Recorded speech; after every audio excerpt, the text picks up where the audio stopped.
Hello મિત્રો, હવે બધાના જે સંકેતો છે આજે ગુડ સંકેતો મળી ગયા છે અને એના કારણે બધા ગિફ્ટ નિફ્ટી 135 પોઈન્ટ લગભગ 150 પોઈન્ટ આસપાસ વધારો દર્શાવી રહ્યું છે અને સારા દિવસો નજીક આવી ગયા છે એવું લાગી રહ્યું છે. યુએસ એટલે કે અમેરિકાએ ઈરાન સાથેની ડીલ જે કરવાની છે એની ખૂબ નજીક પહોંચી રહ્યા છે એવા સંકેતો આપ્યા છે અને એ સંકેતોનું સમર્થન ઈરાને પણ કર્યું છે અને ઈરાને પણ પોઝિટિવ સંકેતો આપ્યા છે અને ડીલ કદાચ કાલે શુક્રવાર કે પમદાડે શુક્રવારે લગભગ આ ડીલ થઈ છે અને આગળ લંબાય તો શુક્ર શનિ રવિ આવતા સોમવારે ડીલ થાય એવા પૂરેપૂરા સંકેતો અત્યારના સંજોગો પ્રમાણે દેખાઈ જાય છે. હવે એનો પહેલો સંકેત છે બ્રેન્ટ ક્રૂડમાં 5% ઘટાડો, જે $110, 11, 12 આસપાસ ચાલી રહ્યું હતું એ ઘટીને $105 ઉપર આવી ગયું છે. મેઇન વસ્તુ છે તેલમાં ઘટાડો. આપણી ઇકોનોમીને તેલમાં જે ઘટાડો થાય એ આપણા માટે ખૂબ સારું છે અને હોર્મેસની ખાડી ખુલે તો નજીકમાં નજીક આપણી જરૂરિયાતનું 25 થી 30% તેલ આપણે નજીક મળી જાય. મિત્રો, યુએઈ, સાઉદી અરેબિયા, ઈરાન, આ જે ખાડી, કુવેત, આ ખાડીના દેશો છે, ઓમાન, એ બધાએ આપણા ગ્રાઉન્ડ આપણે એમના પાસેથી તેલ થોડું થોડું ખરીદ્યા છે. એમાં ઈરાન પાસેથી વધારે તેલ ખરીદ્યા અને એ પણ આપણા માટે જો હોર્મુઝની ખાડી ખુલી જાય અને તેલની છૂટી થઈ જાય અને ખૂબ નીચે આવી જાય, ઘણું નીચે તો $80 આસપાસ આવી જાય તો આપણી ગાડી વળી પાછી ભારતની ગાડી પાટા ઉપર આવી જાય મિત્રો, અને એ આપણા માટે સારા સંકેતો છે. હવે આપણે બીજી એક વાત કરવી છે કે જો બજાર સુધરશે તો ઝડપી બજાર 2400 ઉપર તો ટૂંક સમયમાં નીકળી જશે. કોઈ સારા સમાચાર આ દિવસે આવે તો બજાર 24,000 નિફ્ટી પહોંચી જશે અને ક્રૂડ તેલ જેટલું ઘટે જાય છે એમ આપણું નિફ્ટી અને સેન્સેક્સ વધારો છે જાય છે. 25,000, 26,000 આવી જશે અને એની સાથે સાથે જે આપણો રૂપિયો $1 સામે 96 રૂપિયા ઉપર નીકળી ગયો છે એ પણ ઘટીને $90 અંદર પહોંચી જાય તો બે બાજુ આપણને બે બાજુથી માર પડે મિત્રો. એક તો આપણા પૈસા છે એની 96 રૂપિયા આપો ત્યારે આપણને $1 મળે છે અને $1 ભેગા કરી અને $105 આવે ત્યારે આપણને ક્રૂડ તેલનું 1 બેરલ મળે મિત્રો. પૈસામાં વધારો, ક્રૂડ તેલમાં વધારો. ભારતની ઇકોનોમીને આજે ડબલ માર ઝીલવો પડે છે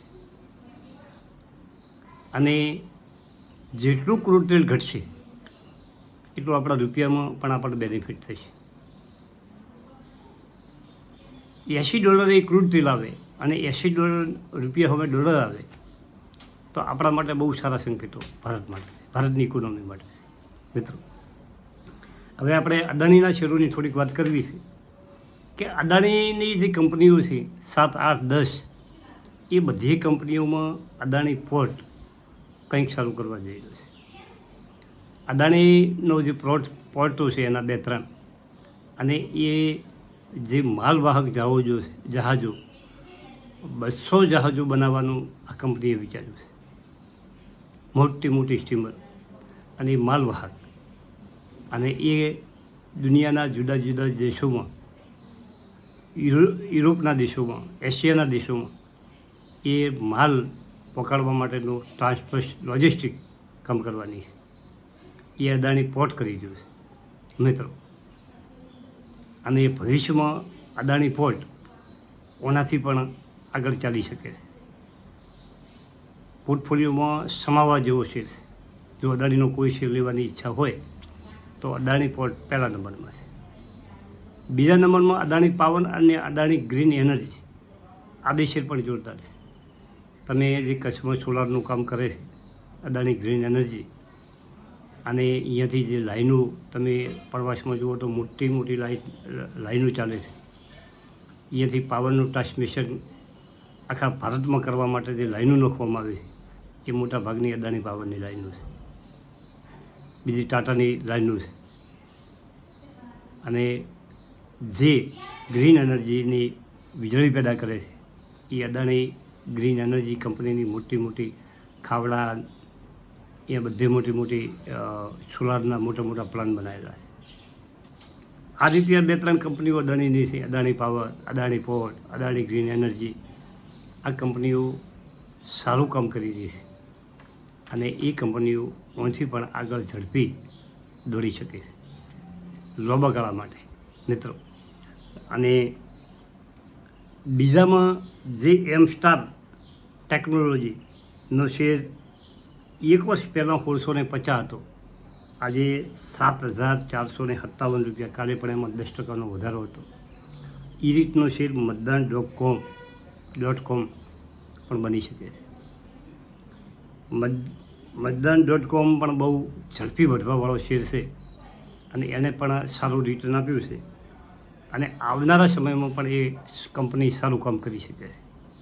એ પણ મોટા મોટા યુદ્ધવાહક જહાજો બનાવે છે અને એ ડિફેન્સમાં પણ કામગીરી કરી રહી છે મિત્રો.